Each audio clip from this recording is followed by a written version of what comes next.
Another state. I'm trying to eat down a whole nother plate. Seem like my homies was stuck in the hood. I just told them be safe in the state. Welcome to the Black Miss Podcast. I'm your host, Too Black. All right, so it's December. So just like we did last year, we don't release any new myths within the month of December. We do reviews, or this year, gonna play an interview from a different show, The Malcolm Effect, hosted by my man Momodou, and it was a guest host, Deej. In the essay that I wrote earlier this year, Laundering Black Rage, which we covered on our show, the myth was profiting off of Black death. I had a discussion with them, so this is like a crossover between the two shows. So we're gonna play that today, and then the next week, the next episode is gonna be a review of the myths that we covered throughout the year. So be on the lookout for that, and then there'll be some extra content of that episode on Patreon for people to sign up. Speaking of patrons, so I'm gonna split this up because then we already recorded our review episode. So some of you may not hear your name in this episode, but you'll probably hear it in the next one. The two recent patrons that signed up is Kevin Prather and Deanna Truong. So I want to shout out to them. And then in the review episode, if you did not hear your name, we'll shout everybody out on that name. Just want to spread the names out in the two episodes. So you'll definitely get shouted out. Other than that, this was probably my favorite conversation outside of this show, like the Black Miss Podcast. This is the favorite conversation that I probably had throughout the year. I've talked to good people all around, but this particular one with Deej, she just has a good way of framing your words and saying things back to you in a way that makes you think about what you wrote. And the point of for me doing interviews is not about trying to boost my ego or any of that. More so, it's like when you get to talk to other comrades. And Deej is based out of the UK. It's good to help you think through your words and think through what you're trying to write. And it gives you other stuff if you want to go back and expand it and make it into a large article or a book or anything. If you talk to smart people who are really engaged in the work, it gives you an opportunity to stretch your brain a little bit and think about what you wrote from angles that maybe you didn't even consider. So this was a great conversation. So I wanted to share this with all of our listeners. So I hope y'all appreciate it. We don't do this. I don't think we've ever done this before. We've shared conversations that we've had with other shows. So this is a rarity, but since it's the end of the year, I figured we'd do it. So appreciate that. And again, next week we'll be doing reviews. The whole cast will be back for that.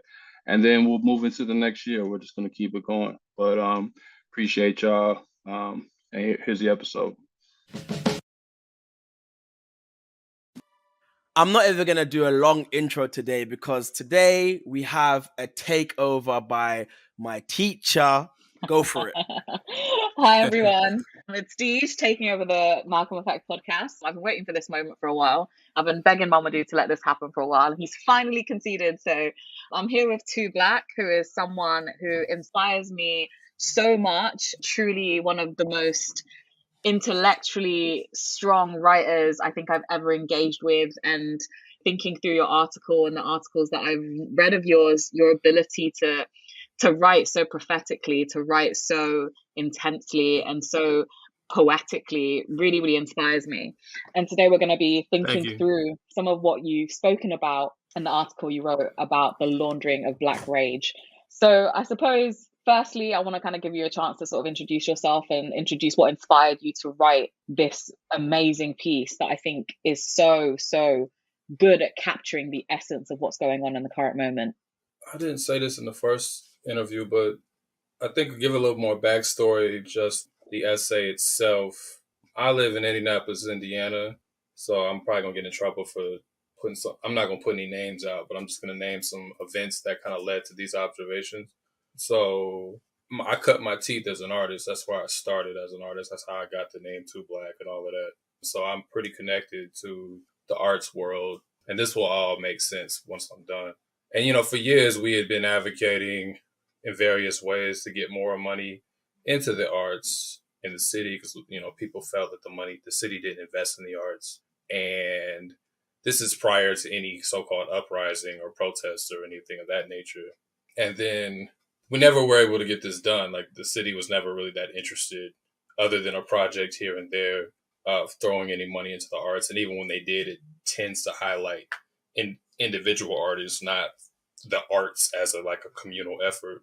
So in 2020, Drejon Reed, a young black man, was killed by the police. He was running from the cops. He was killed by a black police officer while running away, but the police claimed that he had a gun. He turned around and tried to shoot them because that makes total sense. So that happened in May 6th. That was before the George Floyd murder that kind of brought the masses of the country and even the world, or the colony and even the world out on the streets. So there were people in Indianapolis were protesting and out on the streets then, and then George Floyd and obviously with Breonna Taylor and Ahmaud Arbery, and COVID and all of this stuff culminated, and then it brought about this surge that I'm calling Black Rage onto the streets. And then all of a sudden, the moment that happens, you just start seeing all this money pour into the arts. It's just a very interesting correlation. And there's organizations that were created to become as I call them, fronts to take that money on. A lot of that money was coming directly from the mayor's office. I mean, this wasn't even hid. This was on flyers that they did some of the arts events. They highlighted all the black artists. There was money coming from the Chamber of Commerce that wanted to focus on murals.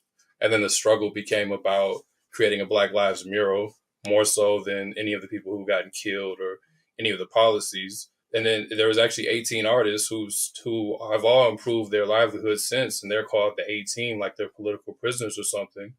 And they've been able to, they're artists as in actual painters or something of that nature, painters, drawers, etc. And again, this isn't a knock on anyone individually. And they were able to come up. They actually have a display right now at one of the art museums. There was no political education attached to this. The Black Lives Matter organization that was leading a lot of this, they got caught up in trying to balance various things. I don't really blame much on them. Next thing you know, all this money was showing up in the arts, and then all of these artists are getting put on when the NCAA had a tournament, they got put on for that, the Final Four tournament, and so on and so forth. I mean, I could get into more, but I don't want to drag this out. And I just say, as I was looking at this, I was like, I know these people. So I couldn't grade this as simply a moral failure, because I know some of these people aren't what I would consider bad people. I was like, there has to be something deeper where we always end up here, where all of a sudden they can just reroute the energy that was on the streets, that was asking for defund the police and thus and everything else, and they rerouted it somewhere else, and now we're just celebrating black art, and we get to say that racism exists in our poems and our artwork or whatever. But all we really get to do is name it at best. And that's at best. Oftentimes, they don't even do a good job of naming it because a lot of artists don't have politics. So that's kind of what inspired me to even come to write what I wrote. So that gives some bit of a backdrop. No, that's so interesting. And it's so kind of interesting because there is a current sort of moment in the context of the UK where we've had similar critiques of our Black Lives Matter kind of network. And currently they're hosting a Black Lives Matter festival of arts, right? And I remember when I saw it, I saw a lot of reactionary critiques online. People were like, oh, you can celebrate black art, but you shouldn't use the Black Lives Matter slogan because it means a specific thing. But my thing was like, in the heights of the types of political organization, the kind of upsurgence of this political rage and this black rage in the context of George Floyd, I was around a lot of the people who were kind of starting these protests, these very young people, right? And they had very little to no political training, right? They had very little political discipline. They wanted to work with cops and stuff like that. And I was like, we don't do that. So when I heard that there was a Black Lives Matter festival, and I'm like, well, we've had no political education, where we've had no rigorous training for people on the streets, why are we going to the arts? And I suppose that leads to this question. And it's something that you alluded to and spoke quite clearly about in the context of your article too. Why is it that capital is so invested in Black cultural artifacts? what is it about that ability to kind of harness that Black kind of creative spirit that capital is so invested in? That's a great question. I think, again, you were speaking about some of those contradictions, and I think what I was trying to get at was that Black Rage isn't an inherently like revolutionary, trained, politically sophisticated position. It's just a response to being conquered that doesn't always take the direction against being conquered. It might actually ask for the conquerors to just better include you. It just depends on the politics that the people have at the time. But people are trying to work towards something that they may not even be able to put the words to. And I think art, speaking about putting the words to something, art can come in and give you something to fill in your rage. It gives you some kind of context, right? Like, even if it's weak, it can say in actual words or in pictures or something of that nature, it can put a name to your suffering, and it can grab you in such a way that you don't even notice that you're being redirected. And I don't think that's lost to the eyes of white capital. And I just also think, even if someone doesn't want to think it's that conspiratorial, which I'm not even suggesting, it's just a common sense thing. Why wouldn't you not fund the thing that doesn't burn your buildings down? Like, why would you not say, hey, instead of burning our building down, do you want to put a painting on here about how hard it is to be Black? Hey, instead of like protesting or sitting in this building, would you like to perform here? Like, it just makes sense. Like, it's not even really that meta of a thought, honestly. It's just like, hey, why not do this? We can incorporate them here. They just don't feel included. Let's do diversity. And when those contradictions aren't dealt with within the people themselves, then it's just easy. And even if some of us don't go along with it, they don't have to buy all of us off. They don't have to, as I say in the essay, bribe everyone. They just need to bite off a significant chunk. And obviously the people who are going to benefit from that, as I also allude to or state explicitly, is the Black elite, because they're in the positions to receive those grants. They're in the positions to get those deals. They're in the positions, they're already known within those networks in which the bribery takes place.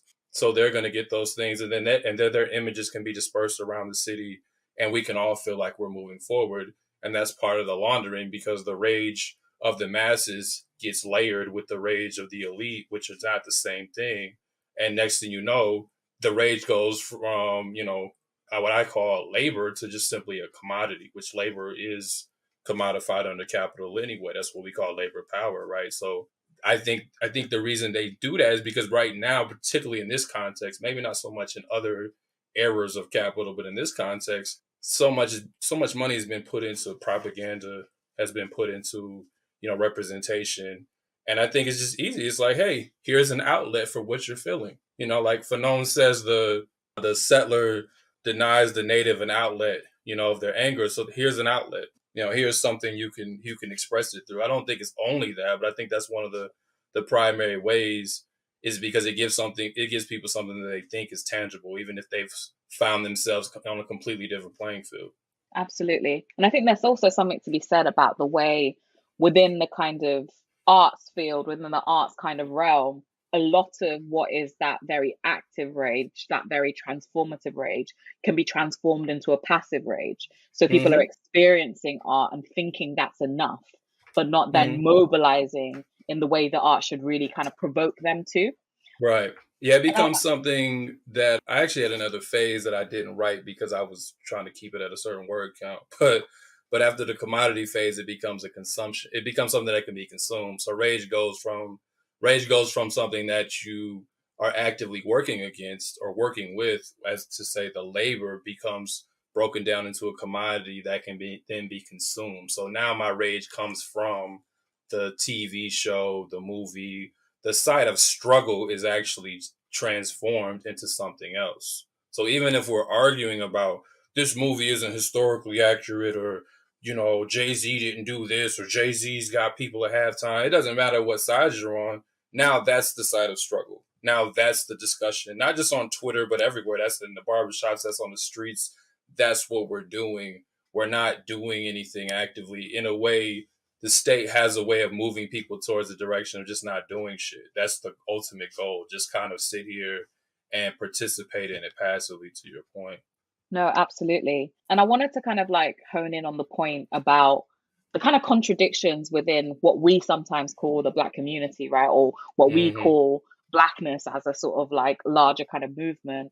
There's always been class contradictions within that sort of like statement about Blackness and within that sort of false community of Blackness. How do you think that in this current moment, the celebrity class of Black folk have been so instrumental and so, you know, have done so well in really capturing that Black rage, taking it as a commodity in and of itself, right? Because they are not in struggle, right? They're not in the sort of belly of the beast the way other Black folk are, and are producing these cultural artifacts, producing this kind of music that then transforms that rage into a commodity that is meant to be kind of indulged by the kind of Black working classes.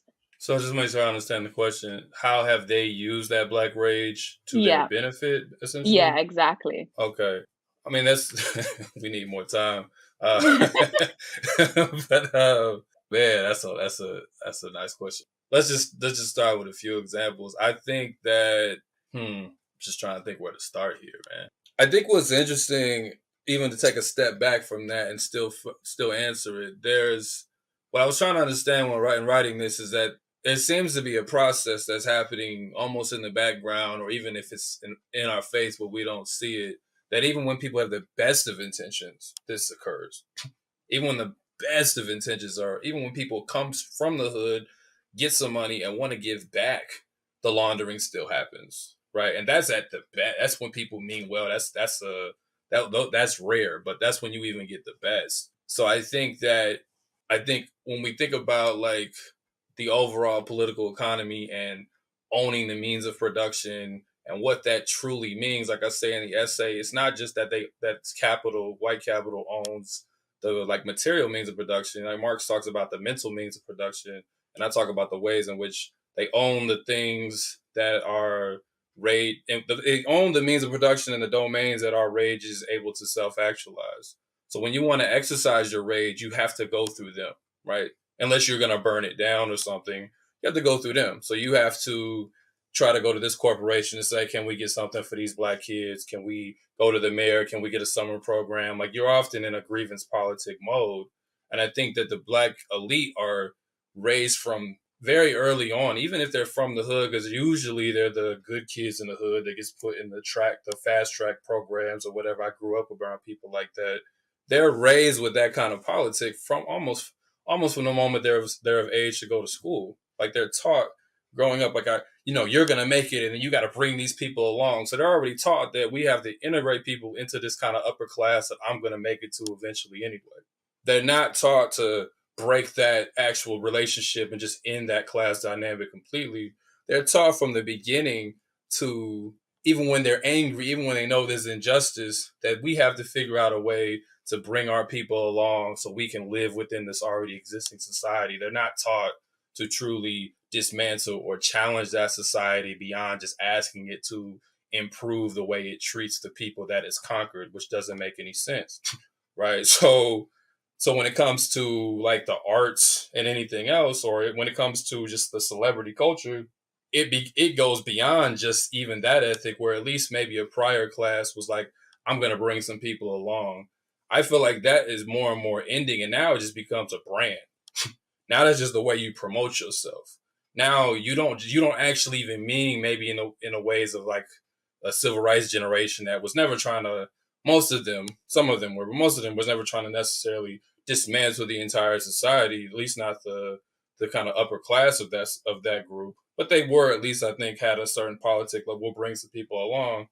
I don't think these people today, like as I allude to at the very end of the essay, I don't even think that's really their politic. I think they're so far gone that now they just want to promote, hey, I brought this Black kid along, or just simply, I'm an example. I don't even have to actually materially give you even a crumb. I'm an example of what you could do if you just follow me. So here's a class on how to learn how to become me. You can pay me to start an LLC, or you can, that whole Jay-Z $500,000 conversation. Like, it's very much this thing where I just stand in as a role model and I just set the aspirations for the masses. I don't even have to throw anything back. My aspiration is, or the aspiration of being me is the charity. Like Jay-Z once said, my presence is a charity. I think a lot of people looked at that statement as being crass or over the top, but I think that's really kind of the politic of a lot of these folks. Like, my presence is a charity. I made it. That is the actual radical thing, is just me being here. Like, just me existing, just me selling whatever I'm selling, just my existence is the radical thing. And you can see that demonstrated. That's not what I'm just saying. You can see how they brand themselves in that way. They prop themselves up about how they fought through all these hard things, and that might have really happened. Then they relate that back to the struggle of the masses and how they beat the odds, and look at me. Like, that's how they sell it back. That's how white capital backs them to sell it back. And so the aspirational politic, more than a Martin Luther King or someone of that generation, we didn't look at them in that way. We might have looked at them as, we want to do some good things. We didn't look at them simply as like, oh, I just want to be like him, and that's it. That's not how we even understood it. So this generation has advanced, I think, beyond even the prior Black bourgeoisies that has some problems. Like Bell Hooks, I think she said, she was talking about Black people in America, but I think you could apply this across the diaspora. Like, Black folks have always had class conflict, but class warfare is different. And I think we're at a point where we should just take it there. Like, it's no longer just a conflict. Absolutely. I think that's a really good point.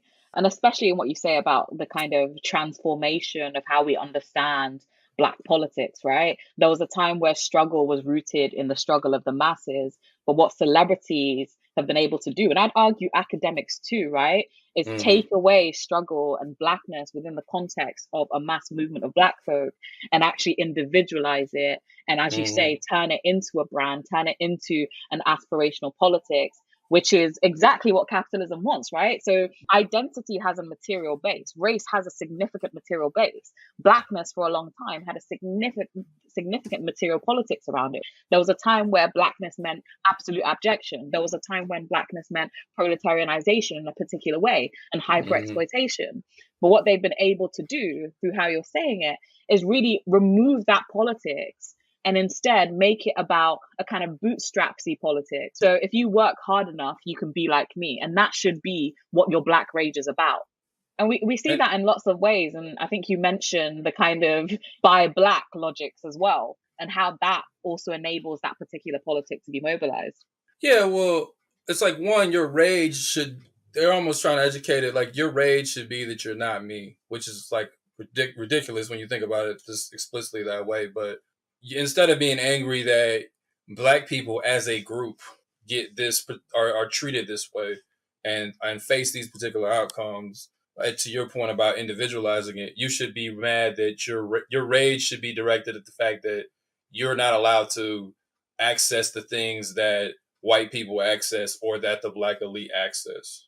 And more, it's been bred that way, where even when they do diversity or anti-racist trainings or whatever, we cannot access the things that white folks access. So when you come to buy Black or Black wealth, that's how it gets framed, right? They talk about this racial wealth gap, which I really think at this point we should just stop using that phrase and just call it capitalism, because it doesn't explain anything, and it's not a gap. It's a gaping hole. It's whatever, like it doesn't explain how wealth gets created. It doesn't explain capital. It just says they have more than me and we should be let into the game. It doesn't explain how the game works, for the most part. Some of those people, I think, do a decent job when they talk about reparations of breaking that down. But overall, it doesn't explain anything. So when you come to like the buy Black stuff or the Black wealth, it's how do we get on par so we can quote unquote own things. Like I just saw today, Mike Epps is doing a literal show called Buy Back the Block. That's that's one of the things that this population of people likes to talk about. They're going to buy back the block. Again, Mike Epps, who actually is from Indianapolis, ironically, might mean well. The show might even take place in Indianapolis. I don't know. And a few people might get a home that weren't going to get one otherwise. It's very much possible. Fair enough. But it's always about how do we get on par with what they're doing, they as in white people, as if white people are all doing well themselves. Exactly. So it doesn't really explain anything. Again, it displaces the side of struggle. Like ultimately, what laundering does, it displaces the side of struggle, or as I say, it throws it off its scent.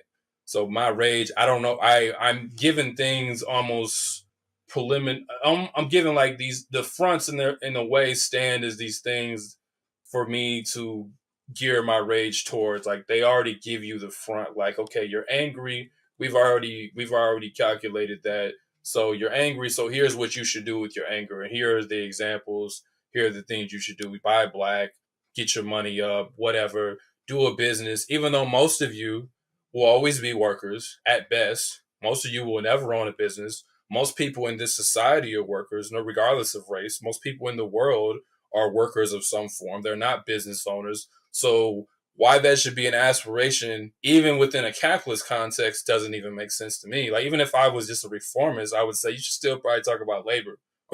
But like, this is a weird thing where it becomes very few people own businesses, period. Very few businesses within the people who own them are successful. So why put black people towards something that ultimately most folks are not successful at, even when they have capital, even when they have wealth? Most people don't succeed in that dog eat dog world, but you want to put black folks in that? Like, it's, when you just sit back and look at it, it doesn't make any sense at all. Absolutely. And there's something really interesting, I think, about the way you kind of go about your analysis in this paper, specifically how you really tie the concept of laundering to its economic base, right? To how all capital is laundered, right? Because, and I say this to a lot of people, like, if we had to see the blood that the money that we interact with on a day-to-day basis, that the banal decisions of our lives are kind of soaked with, we would be in absolute terror. So laundering is a natural process for capital. It's a necessary process for capital. But what's really interesting, and I think you capture this really well, and I want you to elaborate on this a little bit further too, is how laundering also exists in the superstructure, right? Laundering also exists as a form of ideology building around transforming our ability to truly analyze capital as it is and see capital as something else. Yeah, I think you put that better than I did, but yeah, I think kind of what gave me the thought of trying to like interweave that into the essay was, I'm sure y'all have heard it, this constant back and forth between, are workers like duped, or is it just the material world that forces people to do things that don't work in their interests? And I think that the binary between the two, it doesn't make sense. I think when you actually look into the world, it's both. Like, some people stop at stoplights because they really believe that stoplights make sense. Some people stop at stoplights because they don't want to get a fine, or they don't want to get a ticket. Everybody stops at the stoplight. So it doesn't really matter why one reason or another, as long as you can find a way to bring people to heel at the end of the day, that's ultimately what the state wants to do. So, and to do that, it can't do it strictly through coercion and repressive methods, and it can't strictly do it through ideology either. It has to have both carrot and stick. Like, this is old as how this has always worked. But on the ideological front, I thought it was just a bit more interesting, because it's easy to see why people don't want to do something because of the penalty tied to it, or even the death that could be tied to it. Or like, it's easy to understand why people don't want to do things that have really major like material consequences. But to get people to believe in something, which is something that Stuart Hall really talks about in the committee of people who wrote Policing the Crisis, to actually build consent, for the state to build consent amongst the population, to where the interests of capital are seen as your interests. Like, that's a major project of the state. Like, that's an important project of the state. So when we come back to Black Rage, it's to teach you that even if you don't feel included in this, even if you feel left out, even if you are just raging with anger, the way to resolve your rage is to be included within the interest of capital. Like, that's how we get trained. It's not to end capital. It's not to end this relationship that we've been in since we've been conquered. It's to somehow find a way to work within it. Like, more and more, that's what people get taught. I don't think as I say, at its base, if left untouched, Black Rage is the response to conquest. Like it is a dialectic. And Yeah. Black Rage resolves it, but all of the superstructure in between it throws it in these other directions where Black Rage can become all these different things. So when an uprising occurs and someone does get killed by the police, somebody does get hit, something does kind of bring the masses of people out, all those contradictions that you've been taught, all that counterinsurgency that isn't always the police or anything, it's just school, it's just television, it's just media, all those ideas, all those contradictions still exist inside people. So when people come out and say, "Oh, we got co-opted," I'm like, "Yeah, but like you can only co-opt people if there's a part of us that wants to go along with that. Like you can't if they just put a gun to our head and said you got to go with this. That's not co-optation. That's just flat out repression. We wouldn't call it co-optation because there's nothing ideological there. That's just simply we either do or die, and we're just like we want to stay alive, so we'll do what you want to do." But to come out with diversity statements and all of this stuff that we saw in 2020, and there's a decent chunk of us that entertain this stuff, like I was talking about even locally, then that's something deeper than just like there's a gun to your head. You actually consented to that. Yeah. You actually in some way agreed with that, right? So it's like even your rage is compromised, and as I say, we don't own it. It becomes its own. It becomes something that belongs to the state. So when you exercise it, because the only way for you to exercise it is to go through them. And like I say, if you don't ultimately end that relationship, it's kind of like when you come back to the labor analogy, it's like a strike. But then after the strike, if the strike was successful or not, you go back to work because it's the only way you can get your subsistence anyway. Like you got to go back to work. So a lot of us just went back to work, and we went back in some cases back to worse conditions than prior to the uprising. Absolutely. And I'm really just like thankful for your ability to, again, articulate the way ideology has shaped a lot of the disillusionment for a politics of Blackness that recognizes Blackness in its materiality.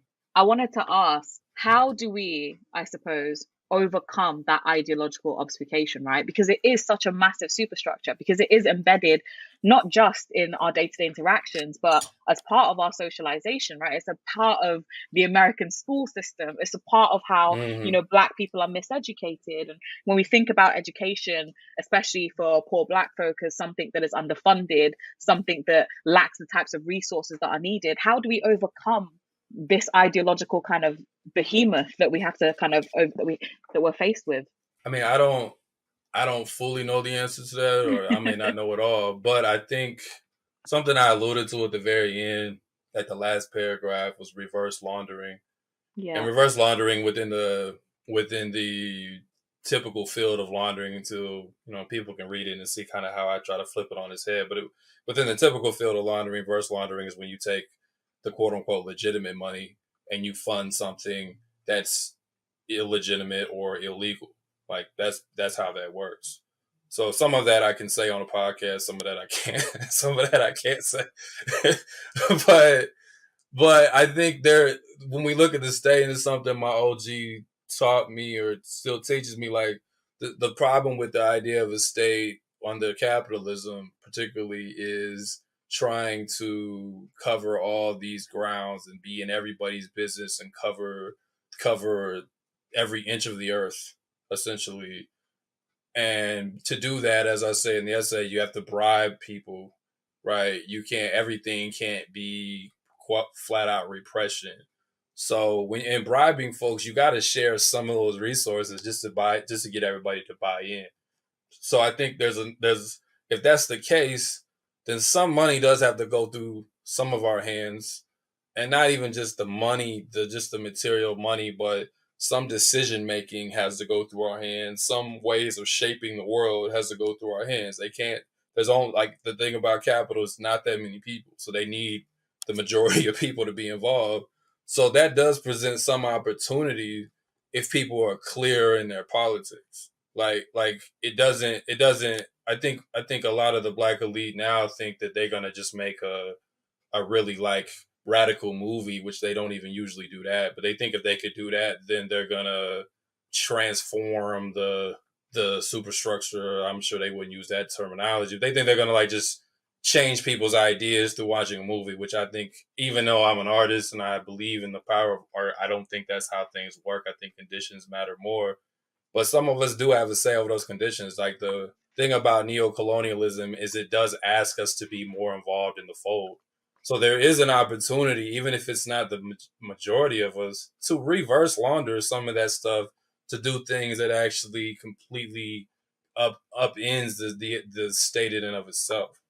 You don't have to always do the things that they ask you to do with the money. You don't have to always make the choice they ask you to do.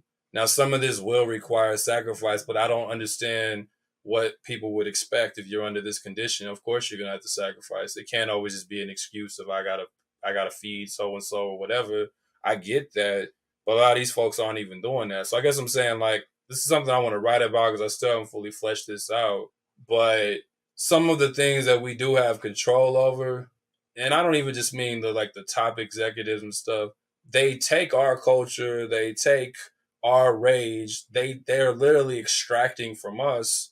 So if we were organized in that manner, then it would force things to kind of have to reverse launder themselves just by us being organized and demanding better. And not demanding better like we just want better representation, but we just want an entirely different world, right?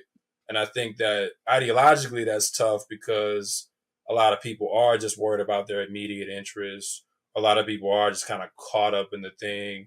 But if we could reverse launder some of these things, even on the, let's just, since I can't speak on some stuff on air, even if you took some of this money and you just funded different ideological projects. Yeah. So if they're gonna do a buy black or whatever, then there should be, like, if they're gonna do financial literacy or whatever, there should be a political literacy class. Exactly.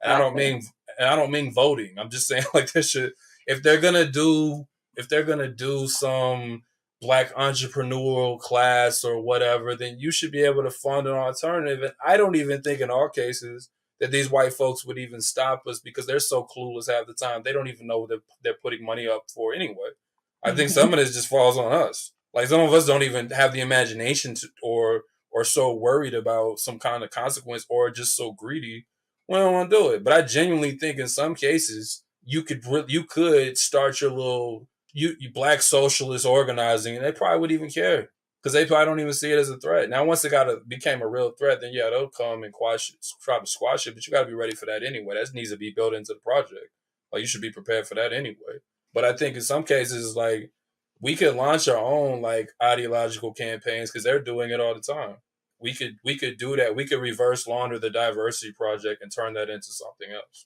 It doesn't always have to be bullshit. I just think sometimes people just give up on that too easily because they don't have any politics themselves, or they just simply don't want to go there because they like the bribes that come with just doing the bullshit. No, absolutely. As I was sort of reading the part on that reverse laundering, I was thinking about how so much of history has taught us the ways in which countercultures kind of existed, right? But I think that in the current moment, and I think this is something that troubles me too, there's a real lack of political discipline. There's a real lack of organizational spaces that are primarily focused on really building that political discipline, really building that sort of like structural move for gaining power. And I think what's really, really sad, and I think this is especially sad in the context of the USA, is how so much of what presents itself as inherently radical then gets transformed or swallowed up by the kind of parliamentary or electoral politics, right? Yep.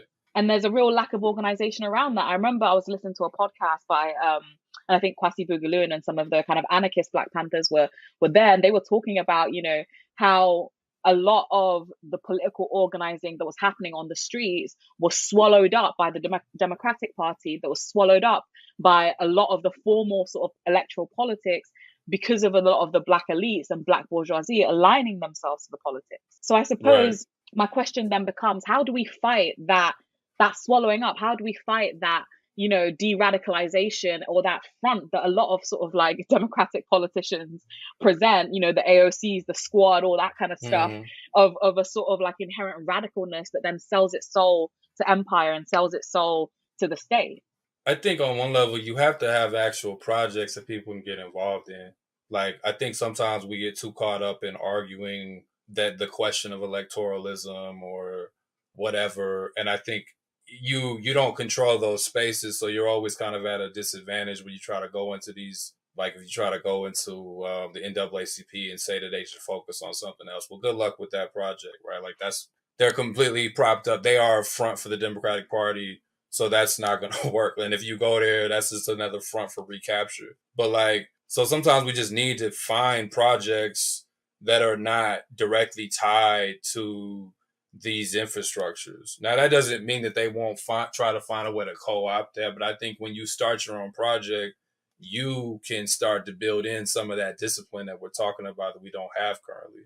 But when you try to go in and try to infiltrate and all of that, I don't think, I think millennials have proven that this kind of obsession with infiltrating the structure and doing some kind of spook by set beside the door, I think that that's a failed project. The people that claim they're doing that, I don't think that that's often what happens. I think you just get swallowed up by it. And you've seen this push to try to like take those things over. Now, if you go to an organization locally that might be getting funded by a Democratic Party, but is just really weak, it doesn't have much going on, I would suggest trying to take that over because there's nothing really. The elders are just tired. Ain't nobody doing shit. Sure, but if it's a well-running thing, leave them alone. Like, and just start and just deal with your own project. And there's plenty of stuff to get into. You know, like there's all kinds of things in our communities that the parties and the fronts don't focus on anyway. Like they're not, like, even here in Indianapolis, like we're working on political prisoners here in the state. That's not something that the Democratic Party is interested in. Like they're not trying to get political prisoners free. So we might work with some of those people in those circles to work on the legal side. But generally speaking, that's not something that you find even historically that most Democratic people are even interested in. And I'm just using that as an example as far as like, if you have your own project, it gives the people a model of something else. If you're just constantly arguing with the people who are doing the laundering, that's only so effective because people are, especially Black folks that I know, like we just like examples. We like to see what you're doing.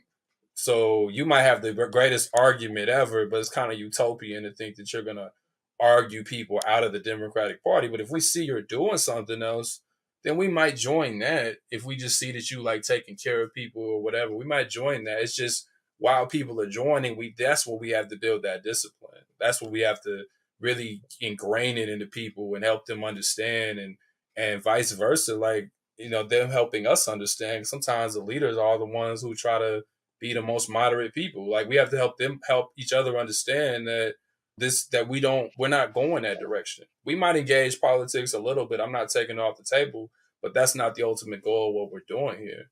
But I just think you have to be willing to build those projects. And I think coming back to reverse laundering, that's partially where you could do that.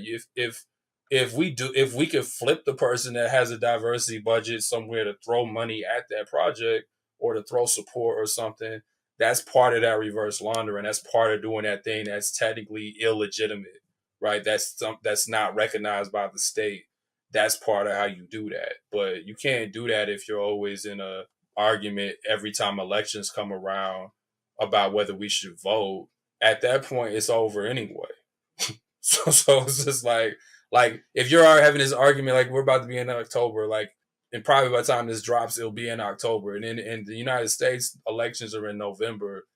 People are going to be having that argument again. I'm just like, these niggas is going to do what they're going to do. Like, excuse my French, but they already going to go down that road. So let's just build our own thing to give the people a different example.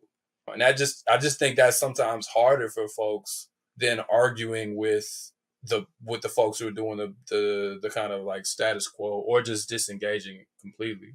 I think what's so interesting about what you've just described and how you responded to that answer ties me back to exactly the types of critiques that you're having on how Black rage becomes commodified.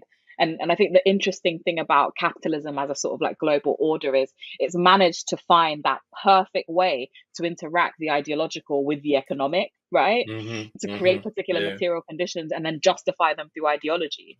But what seems to be the problem in a lot of the political spaces that we see is that we've not managed to do the same thing. So we're True. arguing, but we're not giving the examples, right? We're not True. tying the ideological attempts to shift people or change people's minds to actual practical things, to actual material things. Yeah. And I think that's such a good summation of the current problem that we're having. And it seems so obvious when you sort of like think about it and criticize it.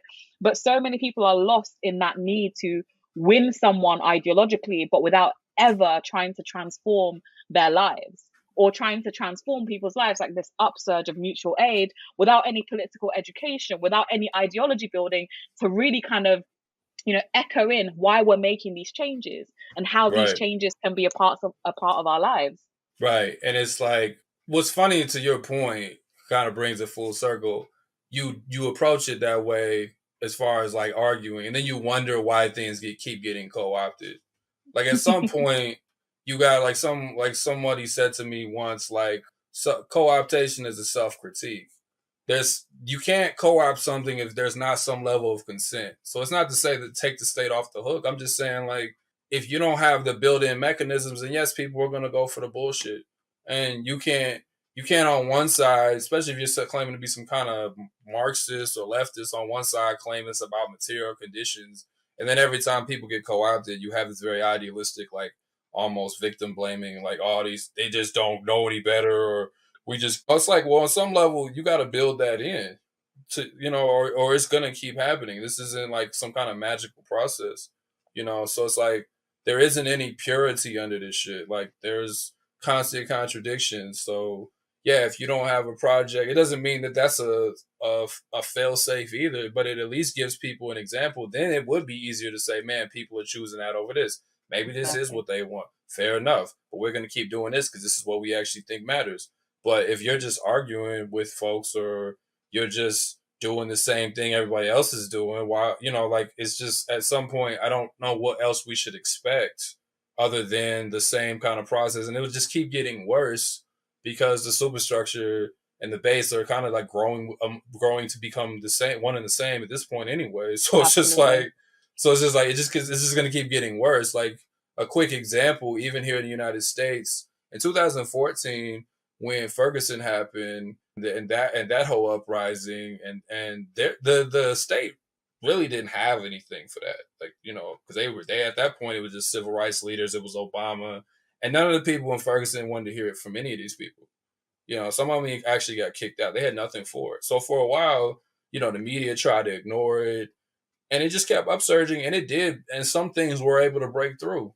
You didn't see the immediate, like, we were still arguing over whether Black Lives Matter was a fair thing to even say back then. So you didn't see this immediate, like, rush to everybody saying that Black Lives Matter and all this money flooded in. It didn't really happen like that initially.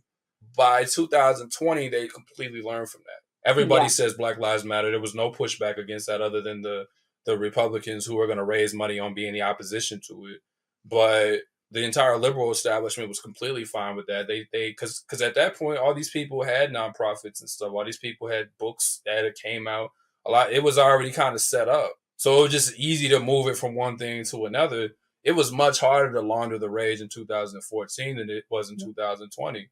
So the next time there's a major kind of upsurge or whatever, whether people want to call that uprisings, protests, it depends on how you define those things. But next time there's some kind of upsurge, think about how bad it's going to be then. like it's because unless we build something else, unless we actually do build these alternatives, consider how bad that might be then. Like, it's almost a scary thought. Absolutely. I think this is a really good place to end. What do you think, Momodou? Honestly, see, only because of timing, but I'm enjoying this conversation so much. Like, I'm like, okay, I've got my notepad out. I'm like, okay, this is how I interview Too Black. But you know what? It's always going to be an ongoing conversation. So I think we can have another conversation as well. I'm always down for it. And I'm sure Too Black is going to write more things that we want to kind of grapple with and experience and learn from. So the conversation's never going to end. Yeah. As long as they let me stay alive. Yeah. We got you now. We got you, man. Please, once again, I'm going to post Deej and Too Black socials. I'm going to send out the article with the link as well to the episode. Please like, comment, subscribe. This is Momodou, Deej, and Deej on the Malcolm Effect. Please like, comment, subscribe. And until next time, peace out, people. All right, so I hope everybody enjoyed that conversation. Again, for me, that was the best convo I've had all year, and I've had some great conversations. But as far as recorded convos, it was just dope for me. So I hope y'all were able to enjoy that. I know my co-hosts enjoyed it. And again, next week we'll be doing reviews. So we're gonna go back over some of the myths, all of the myths that we've done throughout the year, and just have a bit of conversation about them. And then there'll be an extended episode on our Patreon where we talk more in depth about the ones that we really liked or that we really focus on. So stay tuned for that. But again, thank you for listening, and I'll see y'all next week and on into the new year. Peace. Okay. Fresh out the plane in a whole nother state. I'm trying to eat down a whole nother plate. Seem like my homies was stuck in the hood. I just told